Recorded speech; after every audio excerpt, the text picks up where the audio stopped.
लफ्ज़ हैं जो बच्चे नहीं पढ़ पा रहे तो उनको आपने पहले पढ़ा लें, उनके मतलब बता दें, देन फिर बच्चों से रीडिंग करवा लें। अब बच्चों से रीडिंग जो होती है, ये जो मैंने पहले लफ्ज़ लिखा इसमें मैंने क्या किया था, मॉडल, जो पहला मैंने बताया था वो मॉडल रीडिंग कहलाती है कि टीचर पूरा पढ़ रही है, बच्चे उसको पूरा सुना रहे हैं।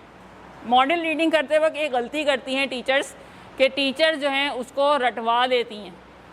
सबक बच्चों को पूरा रटा हुआ होता है लेकिन एक लफ्ज़ की पहचान नहीं होती। जब आपने बोर्ड पे पढ़ा दिया उसके बाद बच्चे को बोलें उंगली रखो किताब के ऊपर, अब इसके ऊपर पढ़ो। पहला पैराग्राफ आपने बोर्ड पे पढ़ा दिया, अब किताब खुलवाई आपने, चलो बेटा पढ़ो, शाबाश, उंगली रखो। क्या लिखा हुआ है? उंगली रखवाना बहुत ज़रूरी है। क्लास 1 से लेकर 3 तक तो समझ लें कि ये बहुत ही ज़्यादा ज़रूरी है, ऐसा ज़रूरी जैसा खाना ज़रूरी होता है। तो रीडिंग के लिए ये इतना ज़रूरी है। जो बच्चा नहीं, बच्चे अमूमन सुस्ती कर रहे होते हैं, इधर उंगली जा रही है और रीडिंग वो उधर कर रहा है, ठीक है। तो बच्चा एक पढ़ रहा है, उंगली सबने रखनी है। उंगली रखवाने की प्रैक्टिस लाजमी करवाएं। ये एक ट्रेडिशनल मेथड है लेकिन ये बहुत ही कारआमद मेथड है।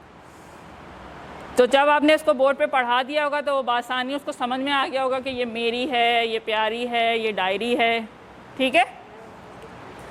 अब रीडिंग का लेवल इससे और अब कब होगा? जब बच्चे को ये सारे लफ्ज़ पढ़ने आते हैं। उमूमन 4-5 तक हम ये अज्यूम करेंगे कि बच्चे को ये सारे लफ्ज़ पढ़ने आते हैं। कोई एक आध मुश्किल है तो वो आप उसको बता दें। बच्चे को खड़ा किया, चलो बेटा रीडिंग करो, शाबाश। अब बच्चा पढ़ रहा है, बीच में अटक गया, कौन सा कोई लफ्ज़ हो सकता है? तारीख़ी है, जैसे अब नहीं पढ़ा जा रहा, तारीख़ी आपने बता दिया उसको, ठीक है। बाज़ों का टीचर को भी अंदाज़ा नहीं होता कि ये बच्चा नहीं पढ़ पाएगा, तो उस वक्त जब आप उसको बता रहे हैं तो ये वाली रीडिंग कौन सी हो गई? गाइडेड रीडिंग हो गई। पहले आपने मॉडल रीडिंग करवाई थी, पूरी लाइन्स आपने पढ़ाई थी। सेकंड, बच्चा इस काबिल हो गया था कि वो मेजॉरिटी लफ्ज़ खुद पढ़ रहा था, बीच में कोई एक आध लफ्ज़ में अटक रहा है तो अब आप गाइड कर रही हैं। अब आप ये नहीं कर रही कि किताब में खड़ी हुई हैं मेरी प्यारी डायरी, आज मैं बहुत खुश हूँ, अब बच्चे बोल रहे मेरी प्यारी डायरी। नो, मॉडल रीडिंग किताब से आप नहीं करवाएंगे, आपने मॉडल रीडिंग बोर्ड से करवानी है। बच्चा किताब से खुद पढ़ेगा उंगली रख के। ये याद रहेंगी चीज़ें, इसको इसी तरह नोट कर लें।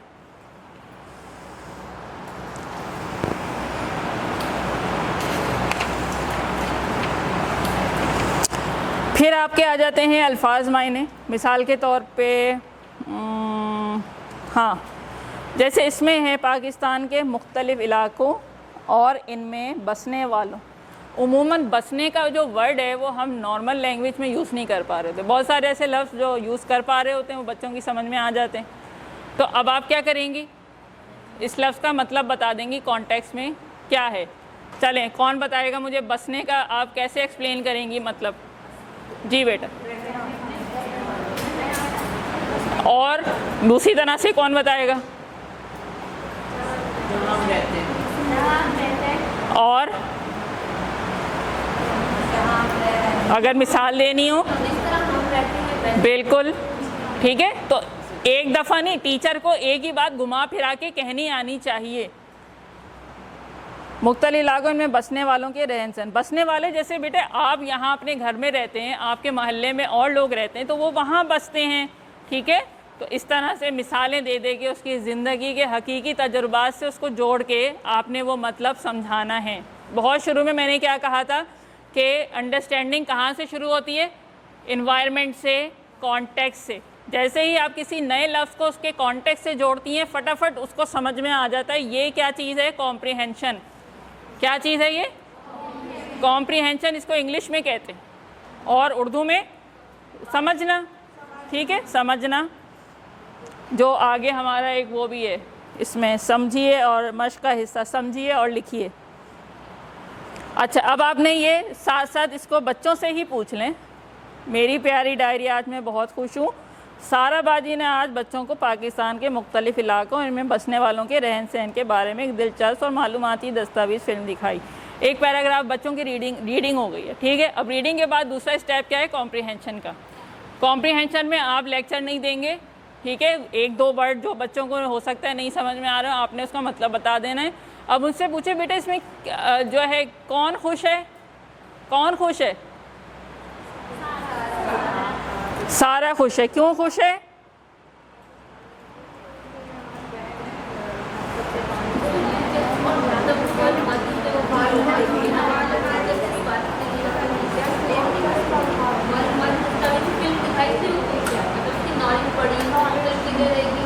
हाँ, तो सारा बाजी को ने आज बच्चों को पाकिस्तान के मुख्तलिफ, तो मेरी प्यारी डायरी, अपनी डायरी को वो कह रही है कौन किसको कह रहे है, कौन खुश है, क्यों खुश है, ये कौन, क्या, क्यों, कैसे सवालों से आपने उसकी कॉम्प्रिहेंशन बिल्ड करनी है। ठीक है, जब यहाँ तक आपने बिल्ड दे दी। अच्छा, उन्होंने क्या देखा था? दस्तावेजी फिल्म देखी थी। तो बीच बीच में रुक रुक के ये सवाल, तो उन्हें क्या लगा था? बिल्कुल, इस्लामाबाद क्या है? तो सबसे पहले उन्होंने क्या देखा था? इमारत का खूबसूरत मंजर। ठीक है, और उस पर क्या लहरा रहा था? बिल्कुल। तो इस तरह से जब आप इसको पढ़ाते रहेंगे तो ये मुझे बताइए कि इसके जो सवालात हैं, जब हम इन सवालात पे आ जाएंगे तो क्या ये बच्चे जवाब खुद लिख लेंगे?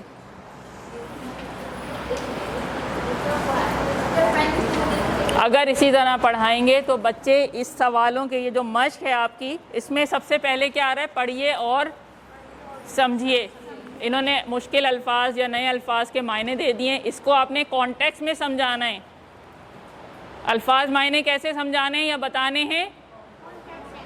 कॉन्टेक्स्ट में उसको रियल लाइफ हकीकी ज़िंदगी की मिसालें दे के उसको जोड़ना है। मिसाल के तौर पे बाब है, बाब आपने बोल दिया दरवाज़ा, उसको एक बाब से बाहर भेज के दिखा, जाओ बेटा बाब से बाहर निकलो, चलो वापस आ जाओ। प्रैक्टिकल करवाएं। पहनावा, कहाँ है आपका पहनावा? ये मेरा पहनावा है ये। ठीक है, तो इस तरह से।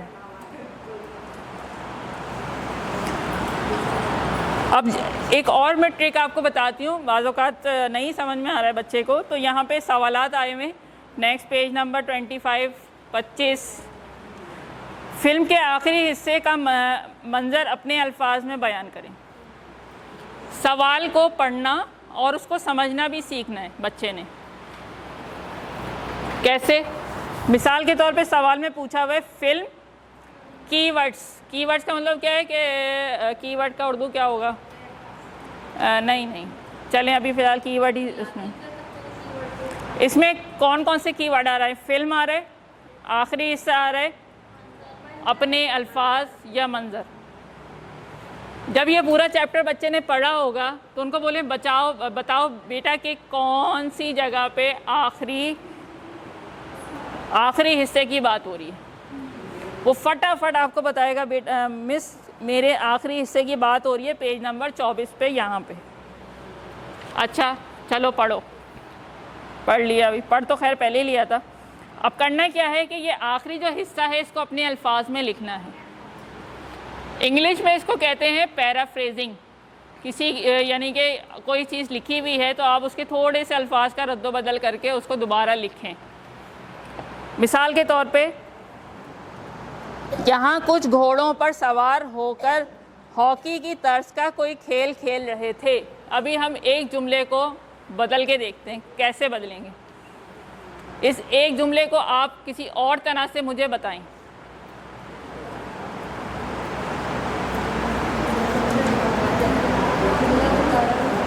ये पेज नंबर 24 5वीं की किताब है। दूसरी लाइन में लिखा हुआ है यहाँ पे, पढ़ें इसको, सोचें और मुझे बताएं कि यही बात आपने मुझे बतानी है किसी दूसरे तरह से, नए अल्फाज का इस्तेमाल करके।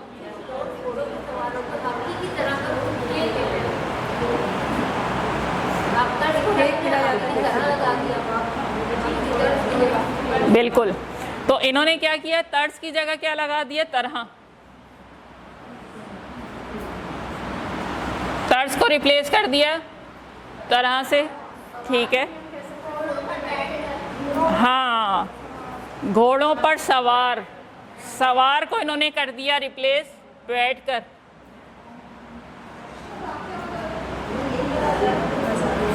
और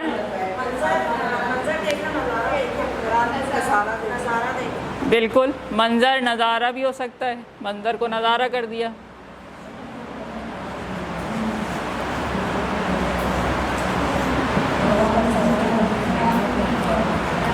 और कुछ को चंद कर दें।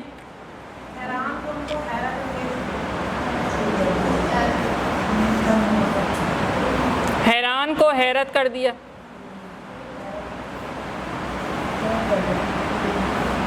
इंग्लिश में इसको कहते हैं सिनोनिम्स, कि जो लफ्ज़ जुमले में मौजूद हैं उसको बदल के आपने दूसरे ऐसे अल्फाज लगाए कि मायने ना बदले। इसको जो वो मैंने क्या बताया था, पैराफ्रेजिंग कहते हैं इसको इंग्लिश में। ये एक बहुत ही ज़बरदस्त टेक्निक है राइटिंग के लिए, यूँ समझ लें रीढ़ की हड्डी की हैसियत रखती है। लेकिन इस स्टेज पे बच्चा कब पहुँचेगा, जब उसने बहुत ज़्यादा रीडिंग की हुई हो, उसने किताबें इसी तरह से पढ़ी हुई हो जैसे मैं रीडिंग का तरीका बता रही हूँ, उसने कॉन्टेक्स्ट में लफ्ज़ों को समझा हुआ हो, लफ्ज़ के मायने उसमें उतरे हुए हों। अच्छा, और लाइब्रेरी की सरगर्मियाँ आप लोगों ने बहुत अच्छे से करवाई हुई। लाइब्रेरी अगर आपने ये समझा कि ये तो एम ही बस दे दिया यूँ हेड ऑफिस वालों ने, किताबें पढ़ी हैं अलमारी में, मट्टी खा रही हैं, दीमक लग रही है, उनको पता नहीं क्या क्या हो रहा है, गर्द आलूद हो रही हैं, या पता चला है ही नहीं, तो ये सब कैसे आएगा बच्चे को। एक तो वो काम है जो आप इस बुक के ज़रिए से करवा रहे हैं, दूसरा काम क्या है कि वो लाइब्रेरी में किताबें कहानियाँ खुद पढ़ रहे हैं।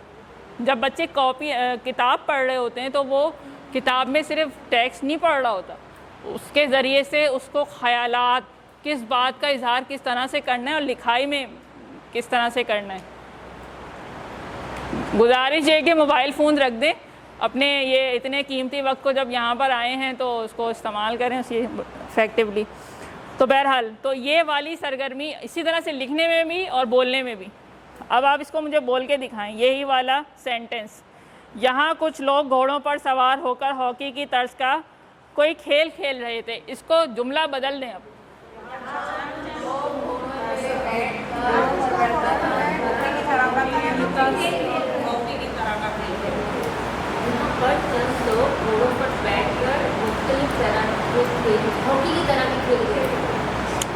और चलें अब मैं बताती हूँ।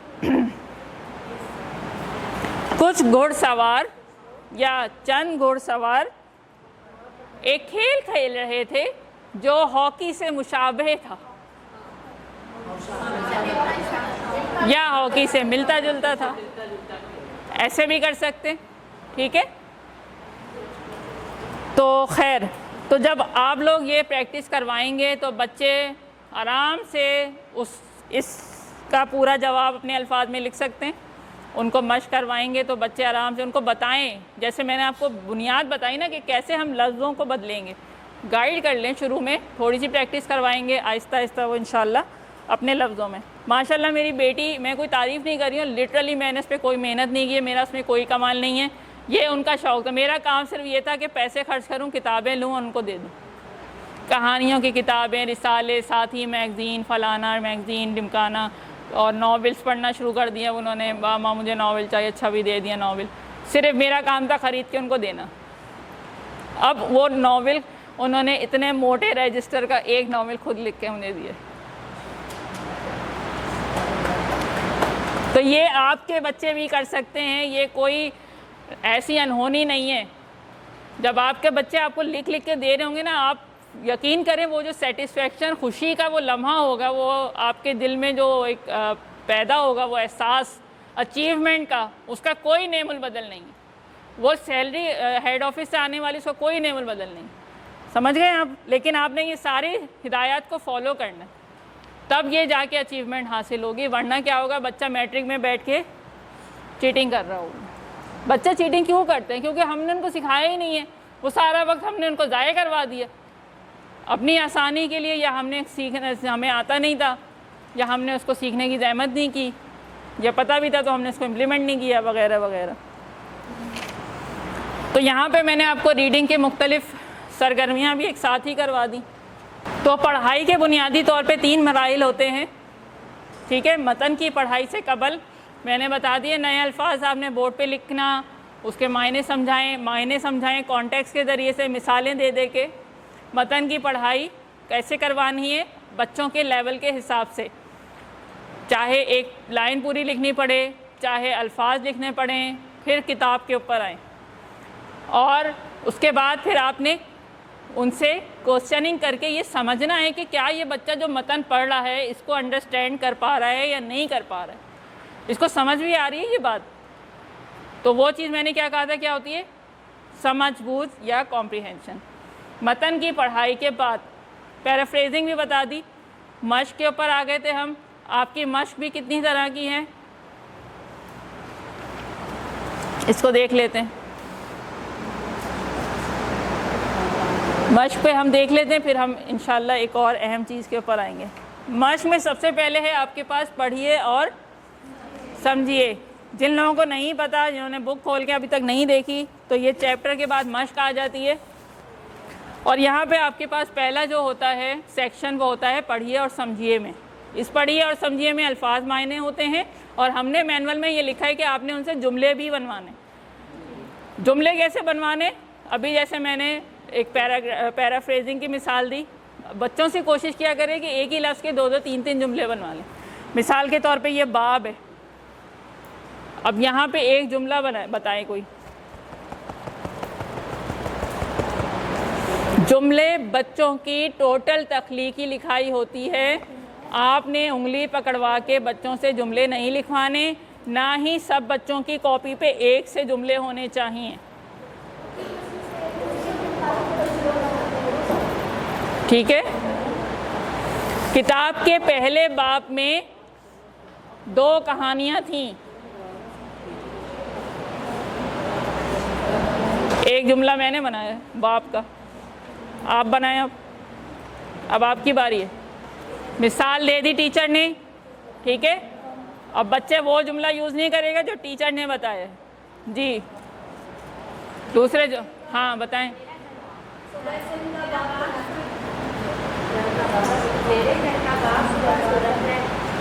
मेरे घर का बाप खूबसूरत है। सिंध को बाबुल इस्लाम कहा जाता है, और बाब खैबर एक दरवाज़ा है पेशावर का, दाखिली दरवाज़ा है। अच्छा, दूसरे उसमें क्या दिया जाता है, एक आपको इबारत दी जाती है और फिर उसके नीचे कुछ सवाल जवाब होते हैं। तो जब आप लोगों ने चैप्टर उस तरह से पढ़ाया होगा तो बच्चों को आपने कहना है बेटा ये इबारत आपने ख़ुद पढ़नी है और सवाल के जवाब आपने ख़ुद लिखने, कोई असिस्टेंस नहीं देनी उनको। कोई मतलब समझ में ना आए, किसी बच्चे को कोई लफ्ज़ लिखना ना आ रहा हो तो उसको गाइड कर दें, अलिफ से ये तक आपने नहीं बताना है, ठीक है। फिर आ गई हैं आपके इसमें fill in the blanks type के भी क्वेश्चंस होते हैं। यहाँ मेरे पास इस चैप्टर में MCQs हैं। बच्चे को बोलें कि बेटे आप खुद तलाश करो उसको, कोई नहीं उंगली पकड़ा के चलाना। आपकी मेहनत कहाँ होगी, चैप्टर मतन की रीडिंग पे ऊपर मेहनत आपकी वहाँ होगी, फल आपको मश्क में मिल जाएगा, ठीक है। और मैंने देखा था टीचर्स को, वो कहती चलो बेटा ये खोलो, इसका पहला जवाब दुरुस्त है, दूसरा करो, इसका दाल दुरुस्त है, इसका जीप। अरे भाई अल्लाह के बंदो, क्यों दुश्मनी कर रहे हो बच्चों के साथ, पढ़ने दो उसको, सोचने दो। उसने, जिस बच्चे ने अगर रीडिंग में प्रॉपर टाइम नहीं दिया होगा, जो उस दिन छुट्टी कर गया होगा या उसने कोई लेसन स्किप कर दिया होगा, वो भी खोल के खुद पढ़ रहा हो। ये वो अपॉर्चुनिटी है कि जहाँ पे उसने कोई लेसन मिस कर दिया ना, वो इसका जवाब ढूंढने के लिए हन्ना, सैफुल मलूक और छोटा गिल्ला नाम है किसके, आबशारों के, नदियों के। जब तक वो चैप्टर नहीं पढ़ेगा कैसे पता चलेगा उसको, फटाफट वो चैप्टर पढ़ना शुरू कर देगा। फिर देखा कि हन्ना का लफ्ज़ कहाँ लिखा हुआ है, हन्ना ढूंढ लो भाई, हन्ना ढूंढा, इसके आगे ही लिखा हुआ था। और मेरी बेटी साहिबा आती है मेरे पास, मम्मा मम्मा ये बता दें। मैंने कहा मुझे नहीं पता, किताब में लिखा होगा पढ़ लो। वो फिर मुंह बना के वो फिर ढूंढती है, पढ़ती हैं, खुद ही लिखती हैं, बिल्कुल ज़ीरो असिस्टेंस। ग्रामर जो है ना थोड़ी सी नहीं है, काफ़ी है उस पर भी हम आ जाते हैं इंशाल्लाह। तो ये हो गया कॉम्प्रिहेंशन, आपको पता चल गई। आप लोगों ने सरगर्मियाँ कैसे करवानी है, मशकें कैसी करवानी है, बिल्कुल ऐसे ही करवानी है। फिर हमारे पास इसमें एक और होता है, सुनिए और बोलिए, ठीक है। ये आपकी स्पीकिंग की एक्टिविटी होती है, इसका ऐसे कुछ काम नहीं होता, लेकिन ये लाजमी करवाया करें ताकि बच्चे का कॉन्फिडेंस डेवलप हो, उसको बहुत सारे अल्फाज की अदायगी आए, उसको इजहार करना आए, बात का बयान करना आए। तकरीर इसी से ही शुरू होगी, तकरीरें करना और फिर आगे पब्लिक को फेस करना। आज अगर मैं यहाँ खड़ी हुई इतने घंटे से, तो उसके पीछे क्या है, मैं पब्लिक स्पीकिंग कर रही हूँ ना, मैं इतने बड़े मजमे को फेस कर रही हूँ। वरना जिसने अगर नहीं किया हुआ होता तो उसके तो खड़े होकर पसीने बहना शुरू हो जाते हैं, उसकी आवाज़ हलक में दब जाती है। हमने एक एक अपने बच्चे को मिसाली तालिब इल्म बनाना, जिसमें उसकी एक खुसूसियत ये भी है कि वो क्या हो, एतमाद हो उसके अंदर, अपनी बात करने का, अपनी बात पहुंचाने का। फिर जब बात कर रहा होता है तो उसमें कनेक्शन बनाने का। मैंने कहाँ से शुरू किया था, केजी से, हरूफ से शुरू किया था। कनेक्शन डेवलप करते करते मैं कहाँ तक आ गई हूँ, 5वीं तक आ गई हूँ। अगर मैं बेहंगम चल रही होती, कभी मैं इधर पैराग्राफ की रीडिंग बताती, फिर मैं हरूफ पे आ जाती, फिर मैं उसको जोड़ तोड़ सिखा रही होती, तो अजीब सा कुछ हो जाता ना। एक दिमाग में सीक्वेंस नहीं बन रहा होता। एक लॉजिकल सीक्वेंस बनाना गुफ्तगू में और राइटिंग में बहुत ज़रूरी होता है, ठीक है। जिसके लिए हम ऐसे अल्फाज इस्तेमाल करते हैं, इसलिए, चूँकि और वगैरह वगैरह। फिर एक और इसके अंदर है, अमल कीजिए। अमल कीजिए में हम लोगों ने अमल नहीं किया, और हमने शायद उसको पैराग्राफ उसमें मैनुअल में से शायद ओमिट कर दिया मेजॉरिटी जगहों पे। लेकिन अगर आप ये देख रही हैं कि आप पढ़ा चुकी हैं लेसन, और हफ्ता आपका मतलब उसमें दिन बाकी हैं या टाइम बाकी है, तो बच्चों को ये सरगर्मी करवा सकते हैं। ये खुदा ना खास्ता हराम नहीं है कि अगर मैनुअल में नहीं लिखी और आपने करवा दी तो कोई खुदा ना खास्ता कोई गुनाह मिलेगा या आपको कोई कुछ हो जाएगा, तो आप ये करवाइए। ये इसमें भी मैंने देखा बड़ी दिलचस्प सरगर्मियाँ हैं। तो अमल करने में ज़्यादातर चीज़ें क्या हैं, कुछ ड्रॉ करना है, कोई चार्ट बनाना है, कुछ इस तरह की चीज़ें हैं। अच्छा, थोड़ा आगे ग्रामर की तरफ बढ़ने से पहले जो है वो हम एक बहुत ही ज़रूरी चीज़ के ऊपर बात कर लेते हैं, और वो ये है, ये आपके मैनुअल में लिखा हुआ है, इमला। वो सारे लफ्ज़ जो बच्चा नहीं पढ़ पा रहे, नहीं लिख पा रहे, उसका आपने हर चैप्टर से कम 5 लफ्ज़ ले लें, और ज़्यादा से ज़्यादा जितने ले लें जितने, लेकिन उसको मज़े वाली एक्टिविटी करके करवाएंगे ना, तो बच्चे बोर नहीं होंगे। रोज़ाना खड़े होकर इमला ही लेते रहेंगे, चलो बच्चों मैं बोल रही हूँ, ये लिखना शुरू कर दे, तो बच्चे बोर हो जाते हैं, ये क्या है टीचर। तो आपका इमला कहाँ से शुरू हो जाता है, जोड़ तोड़ से शुरू होता है? जी नहीं, जब हर्फ लिखना था ना, वहीं से शुरू हो गया था। मैंने बिल्ली की तस्वीर बनाई और मैंने बच्चे को बोला, बेटे इस तस्वीर का शुरू की आवाज़ लिखो। उसने क्या लिखा, बे। क्या लिखेगा, ते तो नहीं लिख देगा। बिल्ली के नाम की पहली आवाज़ कौन सी है, बे है ना, तो वो बे लिखेगा। यहाँ से उस KG 1 का इमला शुरू हो चुका है। फिर KG 2 पे आ गया, अब आपने हरूफों को जोड़ के लिखना शुरू कर दिया। उसके बाद आप उनको बोल रहे हैं, अच्छा भाई बाजा लिखो, ताला लिखो, राजा लिखो। वहाँ से हरूफ को फिर उसने जोड़ के लिखा। फिर तोड़ने वाली एक सरगर्मी भी होती है, जिसमें आपने जो है वो बाजा लिखा हुआ था, तो आपने कहा चलो भाई इसको अलग अलग कर दो। अब बच्चा उसको अलग अलग कर रहा है।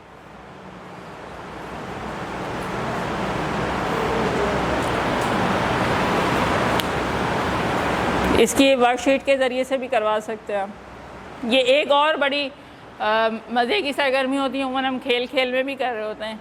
ये किसको आता है, इंग्लिश में इसको हैंगमैन कहते हैं, उर्दू में मैंने इसका नाम दिया, मुझे बचाओ।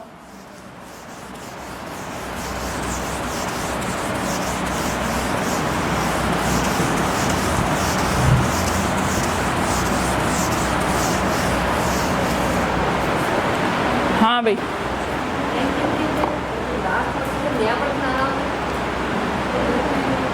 हैंगमैन एक वो हम बचपन में भी खेलते थे ना।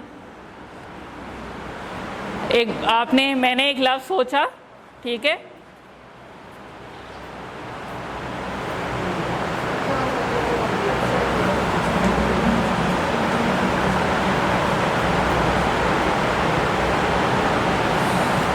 अब आपके पास जो है ना 10 ऑप्शंस हैं। 10 ऑप्शंस क्या मतलब है, 10 दफ़ा आप गलत बता सकते हैं, लेकिन वो इसमें 1 2 3 4 5 6 सॉरी 6 ही ऑप्शन है, 10 नहीं है। हाँ भाई, अब मैंने एक लफ्ज़ सोचा है और आप लोग गैस करेंगे कि मैंने वो क्या सोचा है। आपने मुझे लेटर बताना है। नहीं, मिसिंग में तो वो बीच बीच में जगह खाली होती है। चले भाई,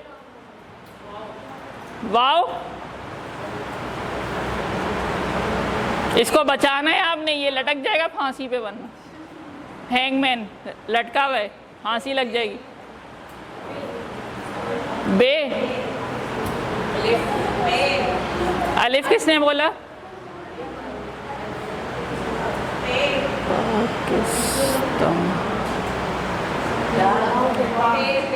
पे,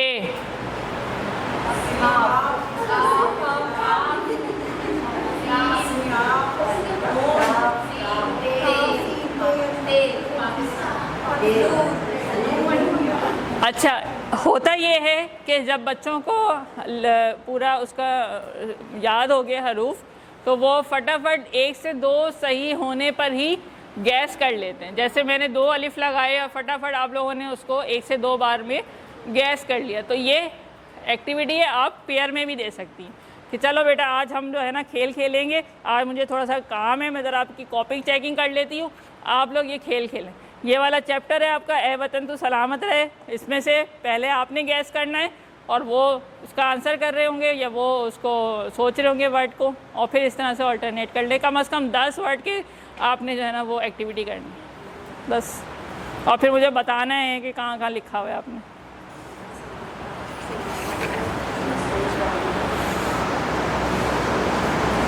हरूफ की तरतीब दुरुस्त करें, ये आपकी मश्क में मौजूद है पेज नंबर 95 पे। ये भी एक बहुत अच्छी होती है, आप खुद से भी इसमें से चैप्टर में से मुश्किल अल्फाज के वर्ड्स निकाल के ये सरगर्मी अलग से भी करवा सकते हैं। 5वीं की किताब की पेज नंबर 95 पे। हाँ, ये जल्दी से कर लें, बहुत मज़ा आता है इसके अंदर बच्चों को करने में।